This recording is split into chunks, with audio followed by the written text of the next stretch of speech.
Architecture. Architecture. Architecture has the power to change lives.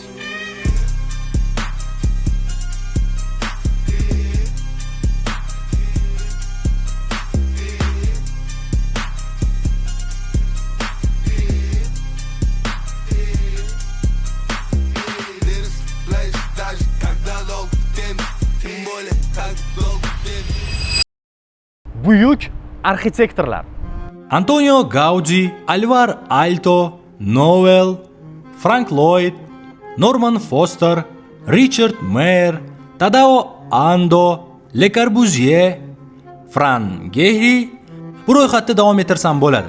Lekin bugungi kontentda arxitektura faqat erkaklar uchun degan jumlaga nuqta qo'ygan ayol arxitektor Zaha Hadid haqida gaplashamiz.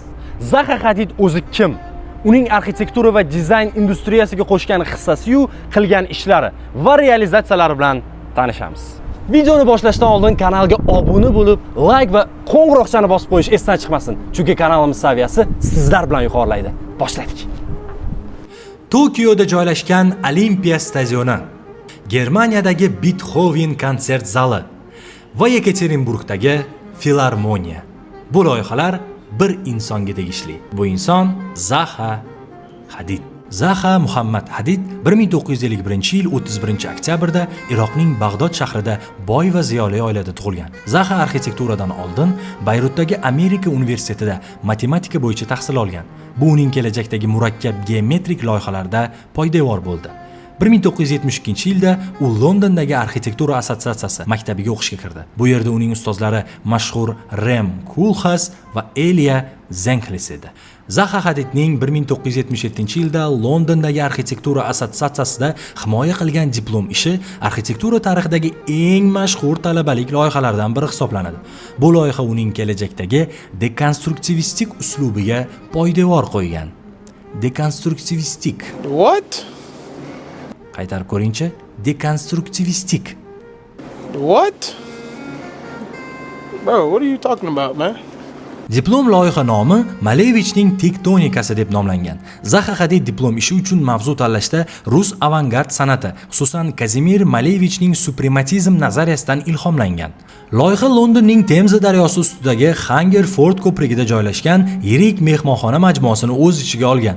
Hadid Malevichning 1920-yillardagi abstrakt haykallarini shahar miqyosidagi funksional binoga aylantirishga harakat qilgan. Zaha diplom ishi uchun an'anaviy arxitektura chizmalaridan voz kechgan. Uning loyihasi ko'proq abstrakt rasmlarga o'xshardi. 2023-yil Toshkent arxitektura qurilish universitetini tamomlayotgan paytim diplom ishim qurilish to'xtab qolgan Minerva City hududi o'rniga Bionik masjid loyihasi bo'lgan. Zaha Hadid meni shunchalik ilhomlantirganki, diplom ishimda umuman qirrasiz parametrik loyihaga qo'l urganman. Masjid bir qarashda shillaqurt shaklini eslatadi, lekin aslida arabcha sabr so'zidan ilhomlanganman. O'shandan beri hamma meni Zaha Hadid deb chaqiradi. Albatta hazil. 1980-yilda Zaha Hadid o'zining birinchi Zaha Hadid Architects byurosini ochadi. Uning loyihalari shunchalik murakkab va noodatiy ediki, ko'p yillar davomida quruvchilar ularni amalga oshirishga qo'rqishgan. U faqat tanlovlarda g'olib bo'lar, lekin binolari qurilmas edi. Shu sababli uni qog'ozdagi arxitektor deb atashgan. Shosh blog kanalini qo'llab-quvvatlash uchun video ostidagi tirikchilik bot havolasi orqali istalgan summani yuborishingiz mumkin. Sizning yordamingiz kanalda keyingi foydali kontentlar chiqishi uchun yordam beradi. Rahmat. Uning eng mashhur ishlari orasida quyidagilar bor. Haydar Aliyev markazi, Baku, Ozarbayjon. Hech qanday o'tkir burchaksiz, go'yo yer ostidan chiqib kelayotgan oq to'lqinni eslatadi. Maxi muzeyi, Rim. Zamonaviy san'at markazi, betondan ishlangan oqimli yo'laklar. London suv sport markazi, 2012-yilgi Olimpiada uchun qurilgan tomi ulkan to'lqin shaklida. Guangzhou opera teatri, Xitoy. Daryo toshlaridan ilhomlangan dizayn. E'tibor beryapsizmi? Har bir loyihada tabiatdan olingan g'oyalar bor. Tinib tinchimagan Zaha qirrasiz mebellar ishlab chiqarib, mebel industriyasiga ham o'z ta'sirini o'tkazgan. Undan tashqari, qo'l aksessuarlari va yetmaganiga oyoq kiyimlar. Misol uchun Kanye Westning Adidas Easy oyoq kiyimi Bu yoqdani dizayni Zaxaga tegishli. Bu esa Adidas Yeezy Foam Runner. Markaziy Osiyoda yagona Yangi Toshkent hududida Zaxa Hadid byurosi tomonidan loyihalashtirilgan Alisher Navoiy nomidagi xalqaro ilmiy tadqiqot markazi. Bu loyiha 2026-yilga kelib O'zbekistonning zamonaviy arxitektura timsollaridan biriga aylanishi kutilmoqda. Loyihani o'ziga xosligi haqida gapiradigan bo'lsam, umumiy dizayn konsepsiyasi Zaxaga xos bo'lgan. Ani oquvchan, parametrik shakllarga ega. Loyihada o'zbek an'anaviy me'morchiligi elementlari, masalan, ravoqlar va arkalar mavjud. Ani shash maqomdan ilhomlangan degan gaplar ham yuribdi xalq orasida. Zamonaviy futuristik uslub bilan uyg'unlashtirilgan.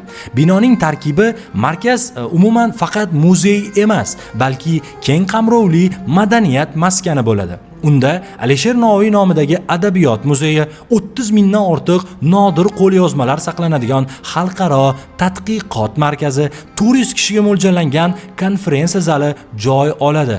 Ekologik va aqlli texnologiyalar ham bo'ladi. Binoning fasadi Yangi Toshkentning iqlimiga moslashtirilgan bo'lib, u tabiiy shamollatish va yorug'likdan maksimal foydalanishga mo'ljallangan. Bu Zaxa Hadid byurosining barqaror arxitekturasi, sustainable architecture yo'nalishidagi eng so'nggi yutuqlarini o'z ichiga oladi.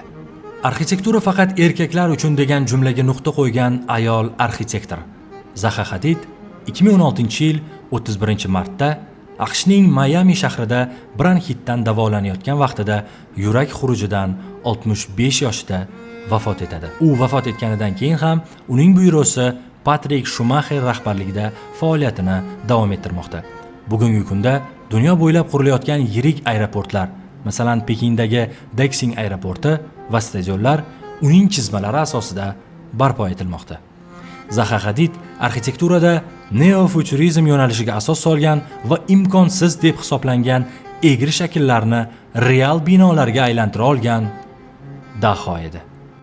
Arxitektura va dizaynga oid original kontentlarni ko'rishni istasangiz, Shosh blogning Instagram va Telegram sahifalariga obuna bo'ling. Gaplashamiz. Arxitektura kecha, bugun va kelajak.